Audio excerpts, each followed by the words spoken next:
Bueno, bienvenidos a todos. Estoy muy ilusionada de estar aquí con vosotros. Y bueno, empecemos. Mi presentación es un poco diferente, como Lorena os comentó. Primero porque mi castellano es fatal. Entonces es muy posible que al medio de la presentación os pida ayuda y os pregunte, oye, ¿cómo se dice esto en castellano? Y luego, porque intentaré traer un poco de mi experiencia, más que la parte teórica que conocemos, que vamos conociendo a lo largo de nuestra trayectoria, más que eso es la parte práctica, cómo lo vivo todo el día desde hace 15 años. Entonces, empecemos. Pues hablaremos un poco muy rápido de mi historia, solo para que entendáis qué hice. Luego, mi visión sobre el cambio, los procesos de cambio, de innovación, cómo lo llevo yo. Y luego 6 aprendizajes que reuní a lo largo de mi trayectoria y que quiero compartir con vosotros porque creo que son importantes en este proceso que estamos viviendo, en esta situación difícil. Entonces, empecemos.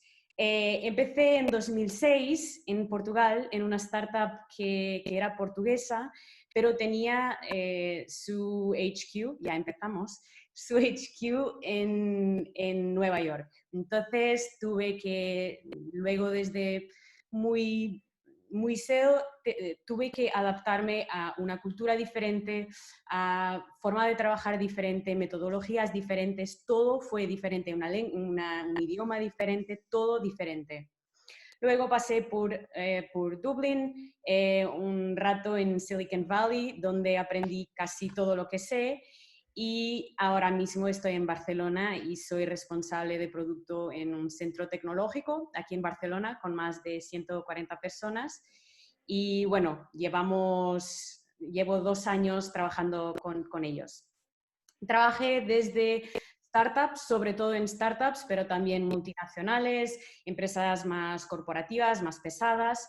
Hice consultoría 2 años para todo el tipo de empresas, sobre todo en la parte de planos de crecimiento, de desarrollo de producto.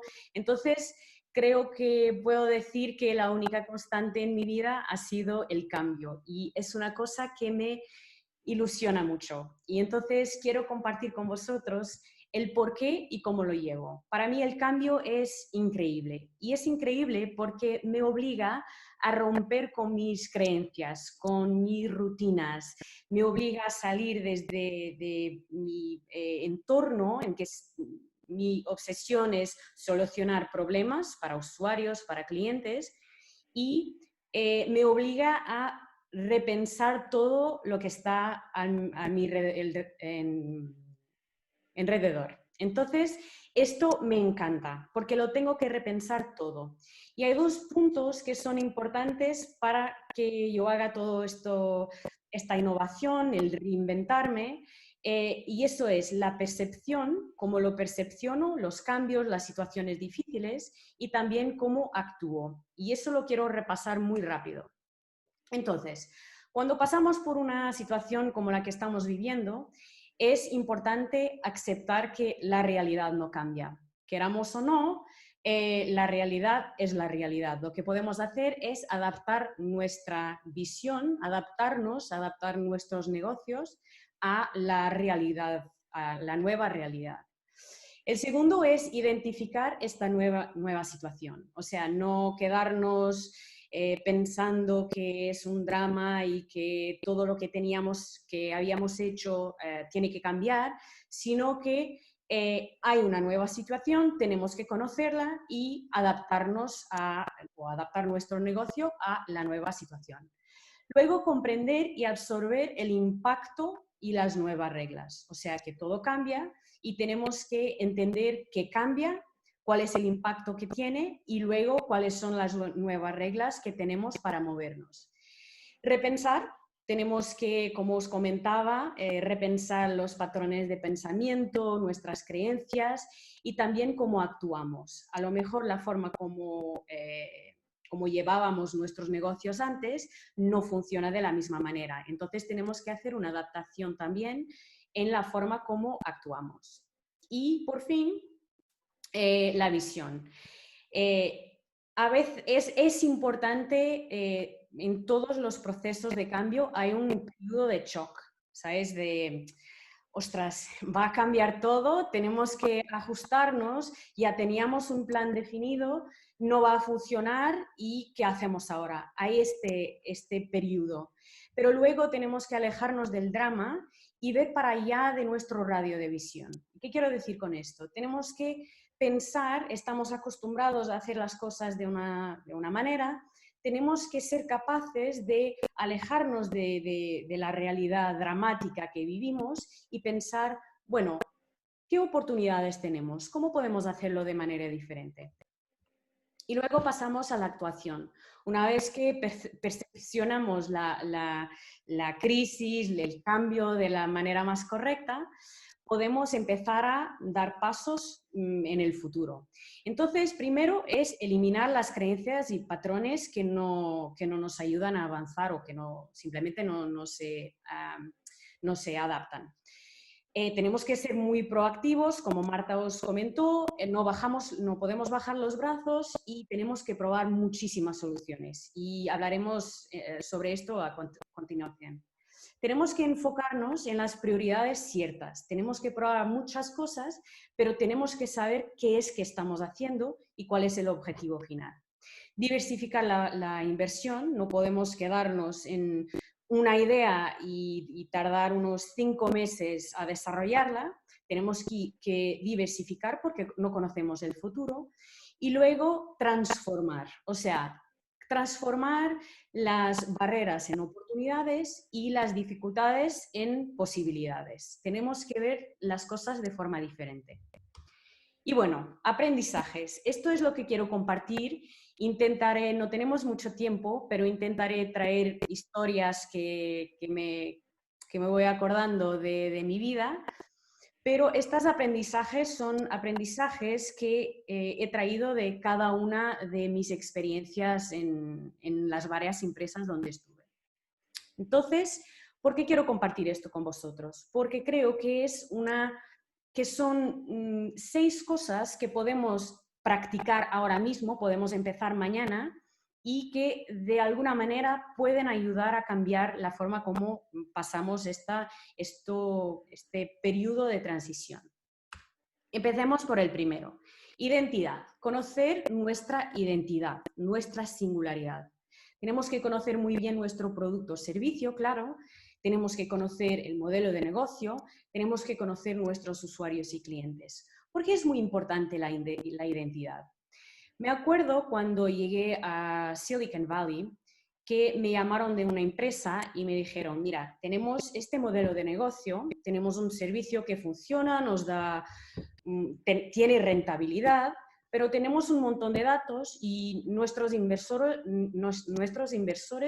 nos pidieron para intentar probar nuevas cosas. No sabemos, no tenemos ni idea qué hacer con los datos y estamos buscando a alguien que nos pueda ayudar.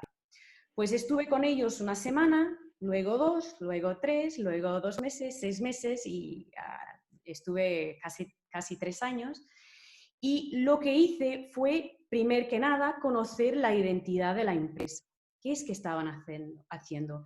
¿Qué tornaba no solo los datos, pero el equipo diferente? ¿Qué los tornaba únicos? Porque los clientes los elegían a ellos y no a la competencia. Esto fue muy importante para luego pues coger los datos y pensar, bueno, podemos seguir por esta dirección o 10 direcciones diferentes.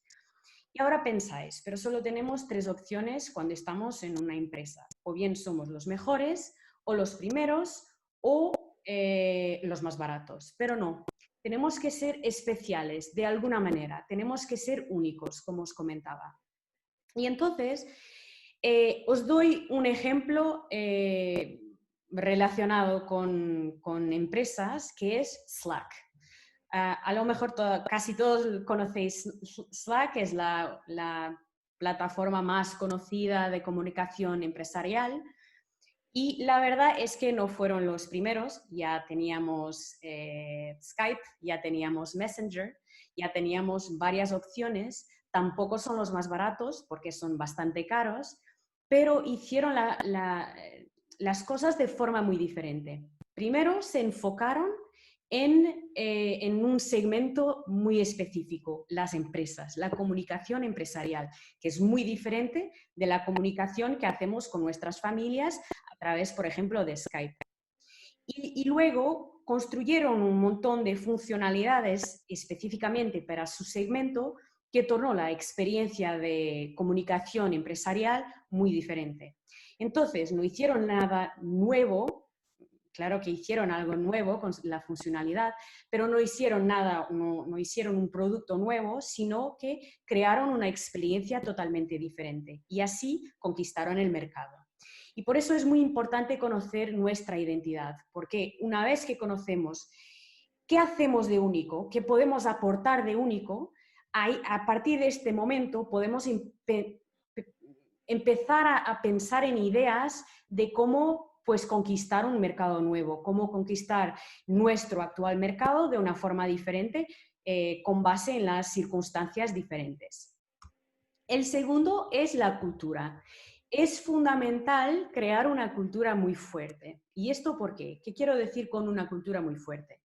Tenemos que crear un conjunto de principios y valores muy alineados con los principios de contratación, para generar un sentido de pertenencia. ¿Y esto por qué? Porque muchas veces, en todas las situaciones, pero especialmente en momentos de crisis, subestimamos el poder de un equipo motivado. En varias situaciones, me acuerdo de trabajar otra vez en Silicon Valley, estaba trabajando para Netflix. Fueron mis clientes 3 años. Estábamos trabajando con ellos y nos dieron misiones imposibles, pero nos parecía totalmente imposibles. Pero la verdad es que mi equipo estaba tan motivado, tenía un sentido de pertenencia a la empresa, al proyecto, al producto que estábamos creando, que para ellos cualquier problema era una oportunidad, era un reto. Entonces, para problemas para los cuales nos parecía que no había una solución, siempre conseguíamos una solución. Y esto es importantísimo, especialmente en periodos de transición, de cambio. Cuando queremos innovar, si no hay este sentido de pertenencia, si no hay esta dedicación total a la empresa, al proyecto, si no lo sienten como suyo, entonces es mucho más difícil innovar, es mucho más difícil seguir. Y solo un punto sobre esto, mucha gente cree, especialmente en empresas más antiguas, más tradicionales, que, bueno, si tenemos una cultura con base en la autoridad, pues seguro que sobrevivimos cualquier crisis. No, no es verdad. ¿Por qué? La verdad es que la gente innova, la gente quiere trabajar mejor, la gente quiere invertir en la empresa cuando se siente parte de la empresa, cuando tiene este sentido de pertenencia. Si jugamos con autoridad, si nuestra misión es establecer un montón de reglas, entonces lo que va a pasar es, bueno, yo como trabajadora tengo las reglas, esto es lo que tengo que ejecutar, al final del día yo no decidí nada, nadie me escuchó, o sea que voy a ejecutar y luego me voy a mi casa. Entonces, esto os propongo que hagáis, si no tenéis una cultura muy fuerte, muy alineada con la contratación, o sea que contratar el mejor talento, entonces invertir mucho en esto, porque una buena cultura es la base para la comunicación, cómo actuamos, cómo vemos los problemas, todo nuestro ecosistema dentro de la empresa. Arriesgarnos. Tenía un vídeo que creo que no voy a compartir porque os voy a hablar de esto. No sé si os acordáis y os voy a poner en la pantalla una publicidad de Apple que es una de, si no la más icónica de toda la vida, en que Steve Jobs, no Steve Jobs, pero habla de The Crazy Ones. Y esta es la quote que está en inglés, perdón por esto, pero habla de este grupo de locos, de rebeldes, que hacen la innovación avanzar, que hacen las empresas avanzar. Y la idea es que este grupo de rebeldes, que gente problemática, que a lo mejor parece un poco alejada de la realidad, consigue hacer pensar en cosas que en 5 o 10 años son la nueva realidad. Entonces, son estos, es este grupo de gente que en realidad cambia el mundo. ¿Y por qué os hablo de esto? Porque tenemos que arriesgarnos y en momentos como lo que estamos viviendo, yo siempre cojo a los rebeldes, a mis locos, a los que están a mi alrededor y que me pueden ayudar a avanzar. Entonces, lo que hago yo, y lo hice en Free Now hace un par de meses, que reunía a un grupo de gente y les dijo, hey, tenemos que hacer esto, la realidad cambió, este es el momento de innovar, ¿cómo lo vamos a hacer? Entonces, y deben identificar vuestros rebeldes. ¿Quién son? ¿Dónde están? Cogerlos, traerlos para vuestro lado y hablar con ellos. Probar cosas diferentes. ¿Cómo lo hacemos? Oír a los rebeldes. Y seguro que para casi toda la gente no van a ver cómo ejecutar lo que os están hablando, pero utilizar esto para hacer preguntas. Preguntarles, oye, ¿cómo lo ves tú? ¿Cómo lo implementarías? Esto no lo tengo muy claro. ¿Me explicas qué quieres decir con esto? Y con todas estas preguntas empezarán a entender qué es que está por detrás de la idea loca que parece totalmente no ejecutable, pero que al final tiene sentido. Luego, elegir algunas. No os voy a decir que tenéis que intentar probar todas, porque algunas no están alineadas con la estrategia de la empresa, otras simplemente no se pueden ejecutar, pero algunas que empiecen a hacer sentido, probarlas. ¿Y qué es probarlas? ¿O qué tenemos que hacer para probarlas? Una, invertir en lo que sea necesario para probar si funciona o no. Puede no funcionar, pero tenemos que invertir para verlo. Y luego creer en lo que estamos haciendo. Y esto está relacionado con los rebeldes, pero está también relacionado con cualquier situación. Tenemos que creer mucho, pero mucho en lo que hacemos, porque si no lo creemos nosotros, nadie más lo va a creer. No tenemos que creer que vamos a cambiar el mundo, pero tenemos que creer que lo que estamos haciendo lo mejor que sabemos ante las circunstancias que tenemos. Y luego todo esto nos va a llevar a arriesgar y luego a pues, tener más probabilidades de tener éxito. El próximo es conocer nuestro ecosistema. Seguro que conocéis el ejercicio de la matriz donde analizamos nuestra empresa, la competencia, nuestros competidores, los usuarios, clientes y parceros. Es más o menos lo mismo, pero os propongo hacer el ejercicio de manera muy diferente. Y luego os contaré una historia muy, muy rápida. Entonces, es muy importante conocer nuestra empresa, nuestros productos, qué hacemos muy bien, pero también cuáles son nuestros límites. Queremos saber cómo estamos desde el punto de vista financiero y todo esto. Lo mismo con nuestros competidores, cuáles son sus límites, por qué clientes los eligen a ellos y no a nosotros. Es muy importante. Pero lo que me importa en periodos de innovación de este ecosistema son los usuarios o clientes y los parceros. Usuarios y clientes. Todos sabemos que tenemos que conocer nuestros clientes, tenemos que conocer los datos, tenemos que conocer todo, pero tenemos que conocerlo de manera muy diferente. O sea, cuando queremos innovar, no podemos, normalmente lo que yo veo en grandes empresas es que nos sentamos todos juntos, los ejecutivos, y luego planteamos un montón de ideas, hacemos un brainstorming y tenemos varias opciones. Luego lo pasamos para los equipos y les decimos, oye, queremos ejecutar esto, esto, esto, con estas condiciones y si tenemos suerte, les damos, esto es el objetivo, esto es lo que queremos alcanzar. Pero en la mayoría de los casos no hay un objetivo, es solo tenemos estas ideas, hacer un plan de cómo lo vas a ejecutar. Esto no funciona por variadísimos motivos. Entonces, lo que tenemos que hacer es salir del edificio. Esto es lo que dice Steve Blank. Tenemos que salir de nuestras oficinas y conocer nuestros clientes, nuestros usuarios, pero conocerlos bien. Entonces, ¿qué quiero decir con esto?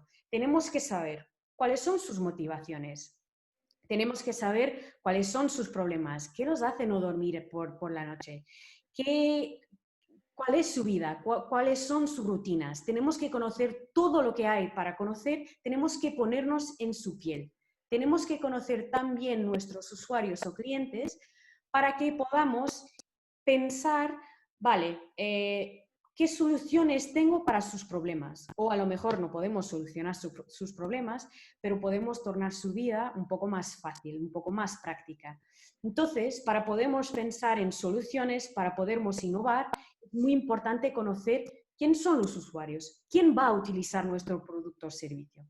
Y luego los parceros, y esto tiene mucho que ver con el entorno, la magia del Valley, que es, hay verdaderamente en Silicon Valley un ecosistema. Tenemos que conocer las reglas del ecosistema para tener éxito. La idea vale muy poco, la ejecución, bueno, no vale tanto como aquí en Europa y América Latina. Y esto porque el ecosistema es todo. Y el ecosistema muy sobre todo lo que tiene que ver con parceros. Entonces, cuando hacemos un cambio, especialmente en empresas más grandes, más pesadas, a veces hacer cambios muy pequeños tarda muchísimo, es muy difícil de hacerlo. Y es aquí que entran los parceros. Muchas veces hay startups que acaban de empezar, que están muy ilusionadas, que les encantaría trabajar con una empresa ya establecida o a lo mejor con otra startup que está más o menos en el mismo ecosistema, pero tiene un objetivo diferente, que a quien les gustaría juntarse a nosotros y ayudarnos a avanzar más rápido. Entonces, es muy importante conocer quién son nuestros parceros, a qué están dedicados, cuáles son sus ventajas como empresa y luego traerlos y decirles, oye, esta es nuestra idea, podéis ayudarnos a avanzar más rápido. Y entonces hacer parcerías. Y ahora si pensáis, que es una idea que yo tenía antes de vivir en Silicon Valley, que era, no, es que no quiero compartir mi idea, qué tonterías, que me van a robar mi idea, mi estrategia, todo. Nada, para nada. Lo que importa más que nada es la ejecución. Ideas, en portugués se dice en traducción muy mala, es las ideas las llevan el viento. Entonces, lo que importa realmente es la ejecución. Una pequeña startup que os ayuda en una parte muy pequeña de vuestro plan no va a cambiar nada, no puede ejecutar como vosotros, no tiene el plan de robar la idea. Entonces, traer los parceros para vosotros. Luego la velocidad, que Marta también habló un poco. Esta imagen es un poco compleja, pero lo que importa aquí es entender cómo lo hacemos entonces. Entonces, ya tenemos el equipo, contratamos muy bien el mejor talento, ya sabemos cuál es nuestra identidad, en qué aportamos de único, o sea, ya conocemos nuestra dirección, construimos una cultura fuerte donde toda la gente está remando en el mismo sentido. Conocemos muy bien nuestro ecosistema, cómo movernos, cómo traer a parceros y luego cómo lo hacemos, porque el cambio es difícil, es muy complicado. Entonces, ahora voy a hablar un poco de producto, de desarrollo de producto, que podéis aplicar a cualquier cosa que hagáis, productos, servicios, sea lo que sea. No conocemos el futuro. Conocemos nuestros clientes, nuestros potenciales usuarios o clientes, conocemos la situación actual, conocemos más o menos lo que está cambiando y cómo tenemos que adaptarnos, y ahora llega la fase en que tenemos que crear hipótesis. Tenemos los datos, conocemos muy bien quién tenemos que servir. Ahora tenemos que crear un montón de hipótesis y probarlas. Pero ahora nos dices que tenemos que movernos muy rápido, porque proceso de cambio, mucha gente está cambiando lo que está haciendo, tenemos que no ser los primeros, pero ser los primeros con una cosa única. Pero ahora nos dices que tenemos que tener varias hipótesis. ¿Cómo sabemos cuál elegir? Pues lo que yo digo siempre a mis equipos es empezar con lo que es más rápido de probar. No vale de nada pasar 3, 4 meses desarrollando Os cuento una historia de FreeNow. Hace más de un año vivíamos mucho esta realidad que cambiamos en el último año aquí en Barcelona, de los ejecutivos toman las decisiones sin muchos datos, sin conocer muy bien a nuestros usuarios, toman las decisiones y luego nos pasan el proyecto y nos dicen, oye, puedes hacer un plan de ejecución. O sea, que no podemos decidir cómo lo hacemos o no, qué hacemos o no, sino cómo lo hacemos. Luego hacemos un plan de 2 meses, hacíamos un plan de 2 meses, luego unos 5, 6 meses desarrollando el producto final, y luego pues ya vamos con 2, 4, 6, 10 meses de desarrollo de un producto, de una funcionalidad en este caso, sin nunca hablar con los usuarios, nunca. 10 meses de inversión sin hablar con nuestros usuarios, sin saber si esto soluciona sus problemas, esto hace su vida mejor o no, nada. Entonces, ¿de qué vale esto? Solo para descubrir, verdad, realidad, que esto no funcionó. O sea, invertimos más de 10 meses, yo creo que alrededor de 12 meses, en un producto que simplemente no funcionó. ¿Por qué? Porque no probamos en el principio. Entonces, lo que os propongo es elegir las varias hipótesis, porque podéis probar varias al mismo tiempo, las hipótesis que sean más rápidas de probar, de ver si esto funciona, no, esto no funciona. Si funciona, perfecto. Podéis pasarlo, si tenéis un nivel de confianza alto, podéis pasarlo a desarrollo o ejecución, como queráis. Si no funciona, pues reunir el aprendizaje y iterar sobre lo que desarrollaron, sobre la hipótesis. O sea, no funcionó por esto, entonces vamos a cambiar la hipótesis, iterar sobre el proceso y descubrir nuevas cosas hasta llegar a un nivel de confianza alto para desarrollar o ejecutar el producto. Entonces, es muy importante, especialmente en procesos de innovación, hacer todo este trabajo muy rápido, porque no conocemos el futuro. Entonces, la única cosa que podemos hacer es pues ser muy rápidos a recoger el conocimiento. Y una vez que tengamos el conocimiento, entonces innovar pasa a ser muy, muy fácil, porque ya sabemos lo que funciona, no que funciona, quién son nuestros usuarios, qué necesitan, cómo reaccionan a esto y aquello. Entonces es mucho más fácil tener confianza para hacer una inversión un poco más grande. Y por último, entender nuestro papel como líderes. Entonces, hablamos sobre contratar el mejor talento a través de los principios de contratación, construir una cultura fuerte, que es la base de todo lo que somos, cómo comunicamos, cómo nos relacionamos, cómo contratamos, cómo vemos los problemas. Y una vez que tengamos esto, que son los principios básicos, tenemos que crear una visión clara. En varias empresas me pidieron, especialmente cuando trabajé como consultora,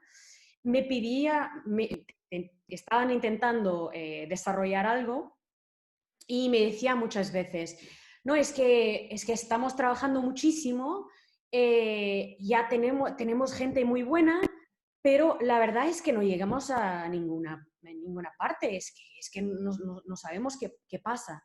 Y en la mayoría de los casos no había una visión, podemos tener el mejor talento del mundo, pero si no tenemos una visión, y por visión yo quiero decir, si no definimos cuál es el objetivo que queremos alcanzar, dónde estamos, para dónde vamos y cuál es el objetivo final. Si no tenemos esto, podemos tener el mejor talento del mundo que no vamos a llegar a ningún lado. Especialmente si tenemos muy buen talento, ellos se van, porque no hay una visión clara. No saben qué tienen que hacer, no saben cómo innovar, no saben cómo desarrollar cosas nuevas. Entonces, es importantísimo tener esta visión, crear una visión clara, una misión, pero también la visión. Esto es lo que queremos ser, esto es lo que somos hoy, esto es para dónde queremos ir y esto es nuestro objetivo final. Luego, algo que todos sabéis, pero liderar con el ejemplo. Y esto es tan fácil como decir que tenemos que ser no los últimos a salir de la oficina, sino que no vale de mucho yo decir a mi equipo, oye, tenemos que ser muy rápidos en nuestro proceso de validación de ideas, de nuestras hipótesis. Si luego les digo, y creo mucho en vosotros y quiero mucho, no el approach top-down, sino que bottom-up, quiero mucho que vosotros sean parte del proceso de innovación. Si yo me siento en mi oficina, hago el plan y les digo, oye, esto es para ejecutar y ya está. Y podéis definir esto, pero esto es lo que tenéis que ejecutar. Y esto, por ejemplo, pasó mucho en FreeNow. Yo llevo 18 meses cambiando la forma como estamos actuando y me da mucha ilusión que tenemos un camino muy largo por delante, pero me da mucha ilusión ver que hoy trabajamos con una metodología de producto increíble. Empezamos hace poco, no empezamos hace poco, empezamos totalmente a trabajar en esta metodología hace poco, pero los resultados son increíbles y esto ha sido un poco mi papel en todas las empresas. Entonces, liderar con el ejemplo, hacer las cosas de la forma como os hablaba antes. Si definimos que probamos hipótesis muy rápido, entonces darles las condiciones para hacerlo nosotros mismos, no sentarnos en nuestra oficina y llevar una semana para definir, sea lo que sea, la estrategia. Tenemos que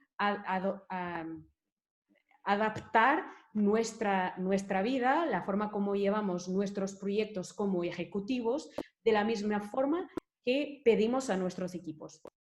Y luego tenemos que entender que nuestro papel, después de contratar, tener la cultura, crear la visión, es simplemente desbloquear el equipo. Es nuestro papel.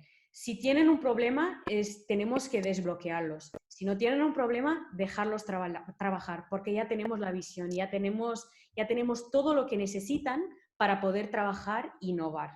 Entonces, por favor, olvidaros de no pensar nunca en ser micromanagers.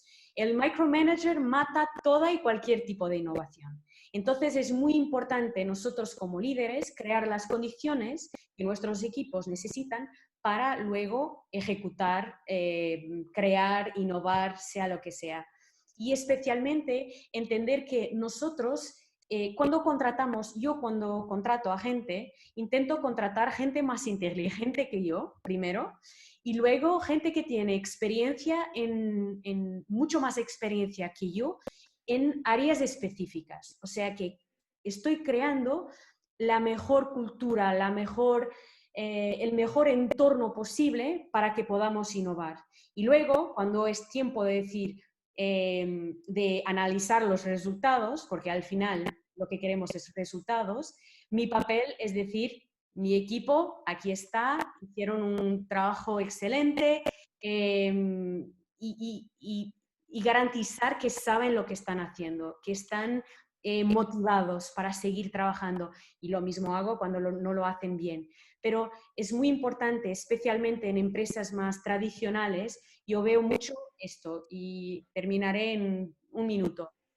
Veo mucho que hay esta, no sé cómo decirlo en castellano, pero esta, lo que, más o menos lo que Marta decía, esta metodología top-down. Lo decidimos desde nosotros los ejecutivos y luego quien está abajo tiene que ejecutar. Esto va fatal, va fatal. Flavia, Sí, tengo una pregunta, no sé si quieres esperar al finalizar, es Carlos, y es sí, sobre concretamente esta metodología que a mí personalmente me ha parecido espectacular.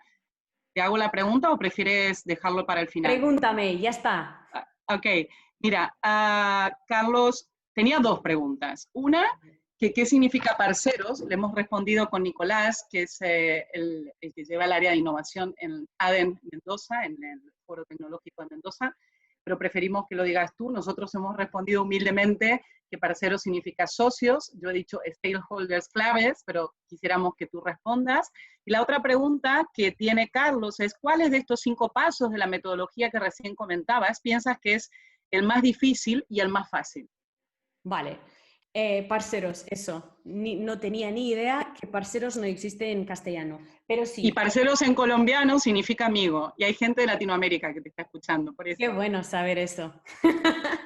No, bueno, es, por ejemplo, traer, déjame daros un ejemplo. Cuando trabajaba en California, por ejemplo, yo trabajaba en la área desarrollé un producto de publicidad. ¿Vale? De targeting, no sé cómo se dice, pero era un producto de publicidad. Y entonces, la forma como nosotros ganábamos los clientes era en una competición con la agencia de publicidad de los clientes finales. Por ejemplo, nuestros clientes, Netflix, Amazon Prime, todas, Universal Studios, todas las cadenas de televisión, todos estos eran nuestros clientes, pero es un mundo muy difícil de gestionar, de movernos. Entonces, para nosotros podermos trabajar con ellos, nosotros teníamos que ganar y ser como stakeholders, como socios, más o menos, de las agencias de publicidad de estos clientes. Entonces, es un mundo complicadísimo, pero ¿por qué hicieron esto las agencias de publicidad? Primero porque los clientes nos querían a nosotros, entonces los obligaban a trabajar con nosotros.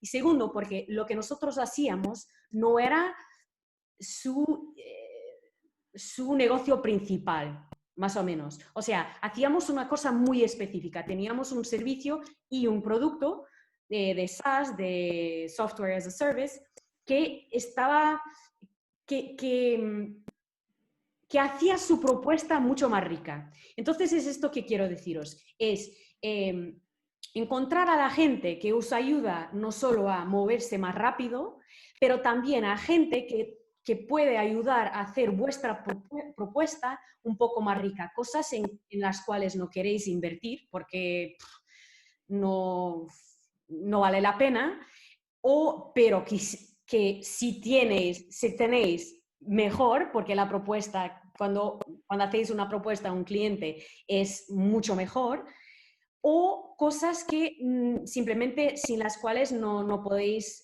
o sea, tardan unos 5 meses en vez de un mes.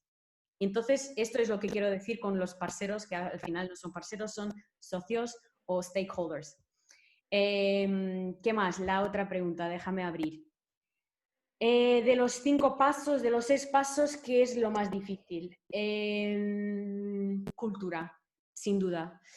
Cultura, yo lo viví en varias empresas, no solo en FreeNow. FreeNow fue lo más difícil porque era la más tradicional en el sentido que, primero, es un centro tecnológico en Barcelona y estamos y la HQ, la sede es en Alemania y como siempre mismo siendo un centro totalmente independiente, o sea, que hacemos todo lo que queremos, siempre hay como unas cosas que vienen de Alemania. Entonces, la cultura es lo más difícil, ¿por qué? Porque toca un poco de todo. Tenemos que contratar la gente buena, que no es fácil, porque yo hablo en Barcelona, es muy difícil contratar gente buena porque hay mucha competición, mucha competencia. Es muy difícil cambiar a los que ya están en la empresa. ¿Y por qué digo esto? Porque es difícil cambiar la mentalidad abajo, no abajo, pero ¿sabéis lo que quiero decir? Es muy difícil cambiar la mentalidad del equipo ejecutivo y convencerlos que esto no va a... Lo que vosotros proponéis como cultura no va a llevaros a tener los resultados que queréis. Entonces es un proceso muy difícil porque gestionamos a los ejecutivos y luego a la gente que trabaja contigo. Entonces, ¿qué tuve que hacer? Cuando tuve que cambiar, estuve un poco como, lo voy a cambiar un poco el equipo ejecutivo y al mismo tiempo cambio un poco mi equipo, que me dice, pero ¿por qué cambiamos esto? La verdad es que no podemos ejecutar nada, la cultura es diferente, todo viene desde arriba, no sé, nos parece increíble, pero la verdad es que no. ¿Para qué? ¿Para qué lo hacemos? Entonces, es un proceso muy complicado, muy bonito también. Entonces, cuando tenemos resultados es increíble porque cambia la organización, pero es un proceso muy delicado, muy es como un mercado, una empresa de mercado, que es mi caso y trabajé en varias. Es como, vamos primero a los proveedores o los clientes, y entonces tenemos que balancear. Y bueno, para mí es lo más difícil porque toca en muchas cosas. Es más fácil implementar la metodología, por ejemplo, de Dual Track, que es lo que os enseñé antes, la imagen. ¿Por qué? Porque esto es más de enseñar a la gente cómo hacerlo. Lo mismo con la velocidad. Esto se trabaja. Vamos haciendo cada vez más rápido con... como que intentando ver qué no funcionó en la última experiencia y luego mejorar, hacer este proceso iterativo no solo para innovar, sino también para nuestro proceso de cambio, porque yo siempre, mi papel ha sido de transformar las organizaciones. ¿Y qué más? Encontrar la singularidad también es un proceso que es largo, lleva tiempo, pero que lo vamos haciendo, o sea, hablamos con nuestros clientes, establecemos los procesos para tener más datos, para hacerlas, comprender el entorno, pero todo esto depende casi de nosotros, de iterar, haciendo cambios, poco a poco vamos cambiando todo, mientras que cambiar la cultura es mucho más complicado, muchísimo más complicado porque toca en un montón de cosas. Y cuando tenemos el equipo ejecutivo diciendo, oye, buen trabajo, increíble, a hacerlo. Esto me pasó el julio pasado de 2019, que entró un nuevo directivo y me dijo, ostras, esto es increíble, pues tienes total flexibilidad, puedes hacer lo que quieras. Esto, implementalo como quieras. Empezamos a implementarlo en abril, marzo, abril, pues unas pruebas en diciembre o noviembre, pero todo el equipo de Barcelona de 140 personas en abril. ¿Por qué? Porque no es solo el equipo ejecutivo, es cambiar todos los procesos de la empresa, enseñar a toda la gente de la empresa por qué no podemos hacer A y tenemos que hacer B, luego convencer a la gente, a los equipos que trabajan con nosotros, que tenéis que tener un poco de creer en lo que estoy haciendo, es como un leap of faith, ¿sabes? Creer que esto va a funcionar. Ahora no lo veis, pero tenéis que creer, entonces por eso es más difícil. Y disculpa, hablo un montón. ¿Qué más? Hay otra pregunta más que te dicen si Micromanagement. podrías explicar. Carolina, habla de micromanagement. Más ejemplos. Yo soy el contrario de un micromanager. Mi filosofía como líder es, como os decía, contratar la mejor gente, contratar gente muy inteligente y contratar gente que sabe hacer mejor que yo determinadas cosas. Y luego, cada uno tiene su especificidad. Por ejemplo, ahora mismo tengo 3 personas que luego gestionan equipos abajo de ellas. Una es mi expert en gestión de crisis. O sea, tenemos un problema, tuvimos un problema en el desarrollo de algo, la llamo porque ella es como un militar. Luego tengo una que es una expert en crecimiento, en cómo vamos a ver qué tenemos que crear para conocer, para ver nuestro crecimiento, dónde tenemos que invertir. Y luego tengo otra que es muy enfocada en el producto, en los usuarios, que piensa mucho en cómo piensan los usuarios, qué debemos hacer para solucionar sus problemas, cuáles son sus problemas. Y esto me va muy bien porque tienen pues, especialidades muy diferentes, pero que juntos somos muy fuertes. Entonces, esto es lo que yo hago. Y luego, soy mucho de lo que os comentaba. No, por ejemplo, ahora mismo estoy definiendo la nueva estrategia de FreeNow, de la parte de que soy responsable. Entonces, ¿qué hago? No me siento aquí, o sea, no me pongo en mi oficina y digo, venga, a ver, yo creo que con los datos que tengo y con el conocimiento brillante que tengo de los usuarios, el futuro es esto y lo voy a escribir. No, yo quiero traer la gente para el proceso. ¿Por qué? Porque conocen muy bien cómo desarrollar el producto, conocen muy bien los usuarios, conocen muy bien los datos, conocen muy bien cuáles son probablemente los problemas que tenemos. Entonces, los traigo conmigo en este proceso. Al final del día, yo soy la que va a establecer la estrategia, pero yo los oigo. Yo hago, por ejemplo, esta semana vamos a hacer un ejercicio, que es el ejercicio de la experiencia de 10 estrellas. Y esto es nada más que pensar, hoy tenemos un servicio de 4, en 2 años queremos tener un año queremos tener un servicio de 5 estrellas y en 2 años o 5 años queremos tener un servicio de 10 estrellas. O sea, soñar. O como, por ejemplo, y conocerán Joan en unos días, Joan ha propuesto una cosa diferente, que es pensar en 2050, que es lejos, suficientemente lejos para casi que desconectarnos de la realidad actual, de solucionar problemas en este espíritu de las cifras, los KPIs, lo que sea, y pensar en el futuro.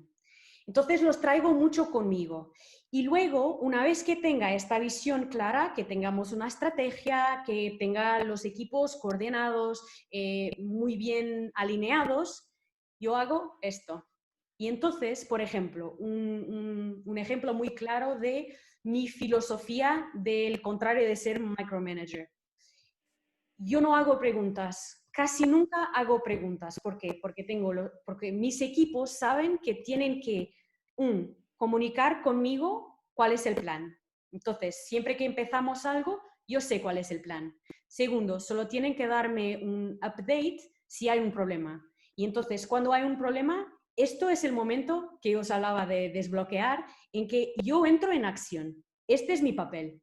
Entonces, yo tengo que ir desbloquear, hablar con quien sea, comprar una plataforma nueva, lo que sea, sentarme con ellos porque me dicen, es que no conozco, tengo esta idea, pero no sé muy bien cómo ejecutarla. Entonces nos sentamos y hablamos y descubrimos soluciones. Pero mi papel no es tanto de estoy encima, ¿qué estás haciendo? Pero deberías tener esto hecho ayer, ¿qué estás haciendo ahora? ¿Ya te vas hoy? No, a mí me da igual dónde trabajan, cuántas horas trabajan. ¿Por qué? Porque trabajamos con objetivos. Yo confío y tengo una máxima que intentaré traducir que es, no sé si lo consigo, Lore, ayúdame. I will take Venga, que te ayudo. I will take all the shots for my team, o sea que yo siempre llevaré con todo por mi equipo, los protegeré siempre del equipo ejecutivo, de sea quien sea, hasta el momento en que me dan un, no se dice tiro, ¿verdad? Hasta ¿Shot? que te dan, bueno, no es shot, es como hasta como la señal, la puntera, ¿no? O sea, hasta que Sí. tienes, ok, hasta que tienes lo que quieres, el No, reto. hasta que me hagan, o sea, que todo lo que viene, ellos Tú están por... proteges, tú proteges de todos los golpes de lo que Exacto. van a recibir en el momento en que están innovando. O sea, tú eres el que garantiza, tú eres la que garantiza que el proceso de innovación se haga correctamente. Sí, pero si ellos no hacen lo que, no están de acuerdo con nuestras, con nuestro, con esta relación, las reglas de la relación, que es mantenerme actualizada, cuál es el plan, si algo pasa, por ejemplo, si alguien me pregunta, oye, acabamos de saber que tu equipo no desarrolló esto y mañana tenemos que lanzar sea lo que sea y no está hecho. Esto me vuelvo loca, totalmente loca, porque saben que hay reglas, que yo los protejo, pero ellos tenemos una relación especial. Y esto es lo que quiero decir con no ser un micromanager. Un micromanager le da igual si, también lo viví muchas veces, tuve muchos micromanagers, que lo que les importaba era, ya te vas ahora, pero ya hiciste lo que tenías que... No, solo puedes salir a las 7, no, es que alguien sale todos los días a las 9. No, ¿tienes esta idea? No, pero quiero que hagas esto. Y si tenemos esta actitud de imponer nuestras ideas, de no oír a los demás, de estar siempre por encima, siempre respirando encima de nuestra gente, es imposible innovar. Y por eso os digo que el micromanager mata cualquier tipo de innovación. Quiero que sepas que Carolina te ha agradecido por la explicación. Y hay otra persona que aquí está preguntando, ¿cómo aplicas el seguimiento necesario en los proyectos para evitar el micromanagement y por otro lado no caer en el abandono? Esto es una pregunta de Pablo. Y luego tenemos a Icon Beta Verónica, dice, habla de fallarle, de no cumplir con los objetivos. O sea, se preguntan y se responden. O sea, hay como un debate paralelo a tu presentación. Quiero que lo sepas, ¿eh? Está movidilla la tarde. Vale, a ver, ¿cómo aplicamos el seguimiento necesario en los proyectos para evitar el micromanagement? Vale, pues... Espera. Y hay algo divertido que quiero que sepas. Dice aquí Cars, dice, micromanagement es como el gobierno español en estos momentos, sinergias que trabajan en contra de los objetivos. Genial presentación y tips, Flavia. Muchas gracias. Y hay otra persona que dice, muy práctica, muy buena tu presentación. Muchas gracias. El último creo porque ya no tenemos mucho tiempo, pero contactarme, estaré encantada de hablar con todos y ayudaros en lo que pueda. El seguimiento necesario en los proyectos para evitar el micromanagement. 1, confiar muchísimo en la gente. 2, que es lo primero, yo sé que no ayuda, que aparentemente no ayuda en el seguimiento, pero es muy importante, confiar en ellos. 2, establecer los procesos de acompañamiento, ¿vale? Entonces, definir, por ejemplo, yo tengo una reunión semanal, yo odio reuniones, pero tengo una reunión semanal con mi equipo en que tenemos muy claro lo que tenemos que hablar. Empezamos con la performance, cómo estamos en la empresa, los KPIs, un análisis muy rápida para ver cómo estamos. Luego un update, una actualización de cómo va cada tipo de, cada tribu. En nuestro caso llamamos tribus a grupos de equipos en cada tribu, y luego tenemos algunos relatorios, cosas muy básicas porque a mí no me gusta nada como persona de startups, todo lo que sea reuniones, relatorios y no sé qué me vuelve un poco loca, pero la verdad es que para tener para poder acompañar los proyectos de forma más o menos normal, sin volverme loca, es necesario tener un proceso. Cómo hablamos, cuándo hablamos, sobre qué hablamos y no estar siempre encima. Y luego, lo más importante es, y esto es lo que me deja dormir por la noche, es saber que si algo no está corriendo como debería, yo ya lo sabría. O sea que por la noche puedo dormir, porque estoy segura, y por eso decía que es muy importante confiar en la gente. Yo sé que si hay un problema, yo soy la primera persona a saber por mi equipo, no por no sé qué. No sé quién de Alemania que viene a preguntar, oye, ¿qué pasa con esto? No, yo sé por mi equipo. Y por eso os digo que es muy, muy importante confiar. Confiar los procesos ciertos. Puedo compartir en una otra, después de esta ponencia, os puedo compartir cómo lo hice. Esto varía mucho de empresa para empresa, depende de si la gente es muy experiente o no. Yo contraté equipos enteros, tuve que gestionar equipos que ya existían. La metodología es diferente, la forma como hablo con la gente es diferente, el proceso por lo cual voy haciendo el seguimiento es muy diferente. Entonces depende mucho de quién tengo como equipo y cómo funcionamos como empresa, cuáles son las exigencias, por ejemplo, del equipo ejecutivo que tengo que presentar y qué necesito yo para poder presentar. Entonces, no contesté totalmente, pero es porque varía mucho. Juan Carlos dice, Flavia, aprecio mucho tu modelo de liderazgo basado en la confianza hacia tu equipo. Felicidades. Muchas gracias. Esto, la verdad es que yo creo que el aprendizaje más importante, siempre que paso por una experiencia, es muy interesante ver que aprendo muchas cosas nuevas de cómo hacer las cosas, pero también aprendo muchísimo cómo no hacer las cosas. Y yo fui muy feliz de tener un mentor en Silicon Valley, ahora tengo a Lorena o sea que tuve ayuda en determinados puntos en mi vida, pero lo demás tiempo lo hice un poco probando lo que funciona y lo que no funciona. Y esto de micromanagement, seguro que has visto que es muy importante para mí. Es una de las cosas que yo siempre dice que un día que sea líder, que haga parte de un equipo ejecutivo, yo no voy a hacer micromanagement porque esto mata todo, total. Y lo mismo con pues no traer a la gente, a nuestro equipo para nuestros proyectos, por diversas cosas, porque no somos los mejores. Hay mucha dificultad en entender que nosotros no tenemos que hacerlo solos, no somos los mejores en todo y además no vale de mucho definir todos solos, porque luego no hay este sentido de pertenencia. A la gente les da igual, es una empresa, están ahí por su sueldo, terminan su trabajo al final del día y se van. Y cuando tenemos esto, no hay innovación.